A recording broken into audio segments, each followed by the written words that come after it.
Madam President.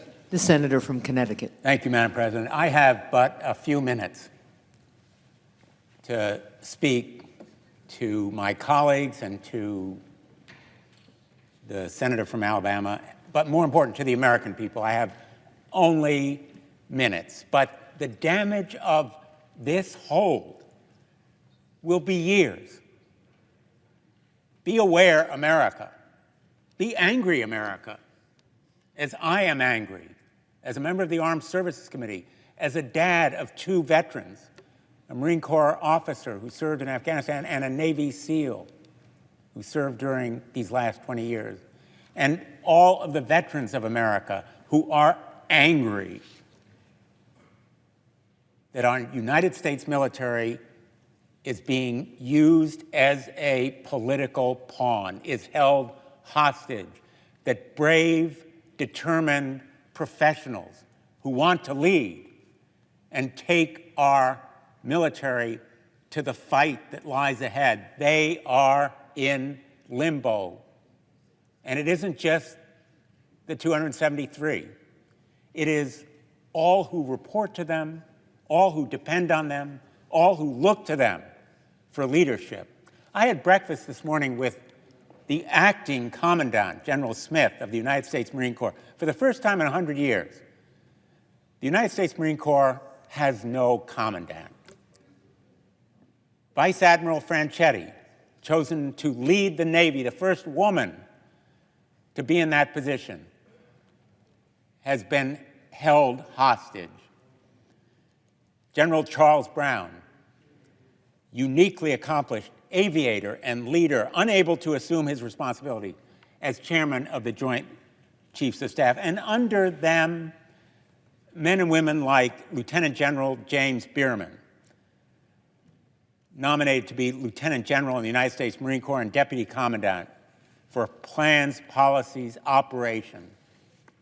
Major General Bradford Goering to be a Lieutenant General in the United States Marine Corps and Deputy Commandant Aviation. These men have served 35 years. Major General Gregory Masiello to be Lieutenant General in the United States Marine Corps and Director of Defense Contract Management Agency. These men and women have put their careers, their lives, their families on the line. And now they are waiting because our colleague from Alabama wants to make a political point. He has a political policy. And he is using these military nominees as pawns and hostages. It is nothing short, in effect, an assault on our United States military.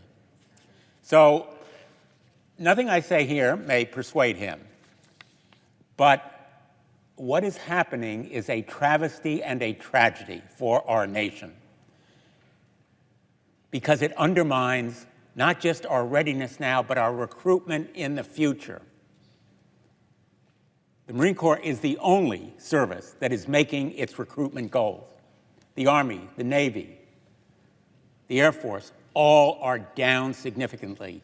And this action, which disgracefully and shamefully puts our readiness at risk, serious danger, also undermines our ability to attract the best and the brightest from this country, as our military has always done. It is the reason that we have the greatest military in the world.